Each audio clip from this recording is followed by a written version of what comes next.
was to pull as many as I could. And there were these spy books, these little tiny spy books that would teach you how to like make. You'd like cut up a matchstick box, and then when you open it, there wouldn't be anything in it, but there would be stuff hidden in the back. It would like teach you stupid stuff like that, like strings of cans to like alert you.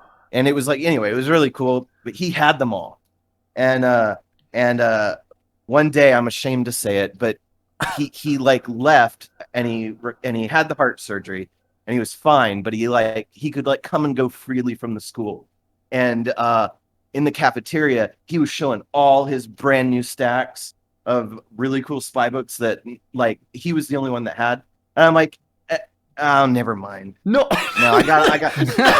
You can't fucking do that. Anyway,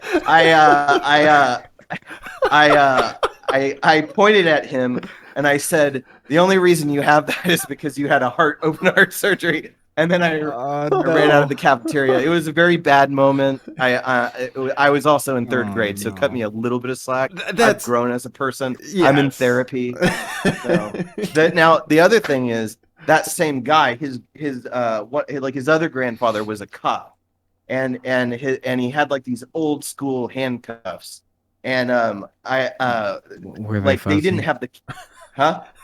Were they fuzzy? Oh my god! No. They were like what do you call, what's that brand? Anyway, they were like legit police handcuffs, and so he took them from his dad, and he wasn't allowed to like click them on anything because there was no key. But I don't remember if I didn't know that or I knew that, but I wound up handcuffing a kid to a like a bleacher, and the what do you call it? The janitor had to come in and with a big bolt cutter, bolt cutters, and like cut it, and I remember he was like all freaked out. He had to hide him in his drawer and everything.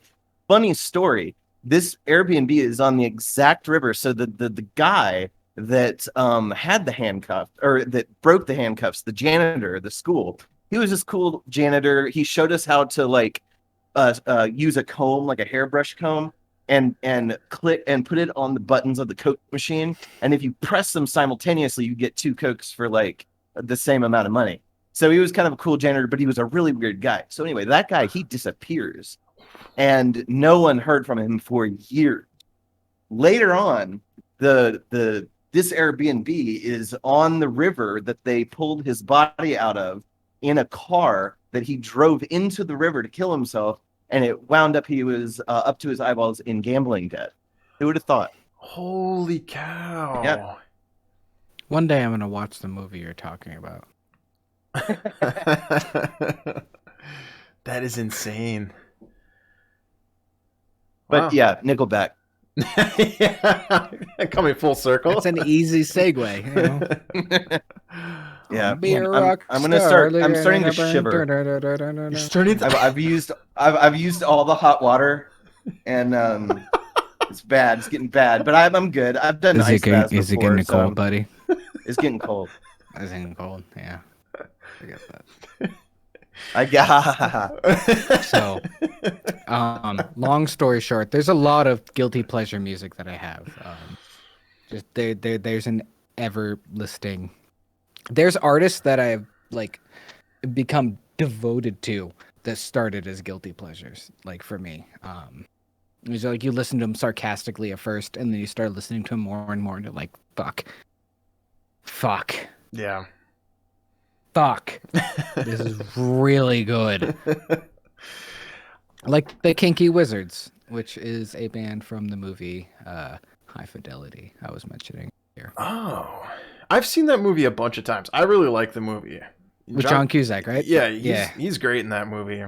That was the band of like the kids that stole the records from him, and then like at the very end he produces the album. They're called the Kinky Wizards. Okay, my grandmother's I Stole My Grandmother's Wheelchair, I think was the name of the album.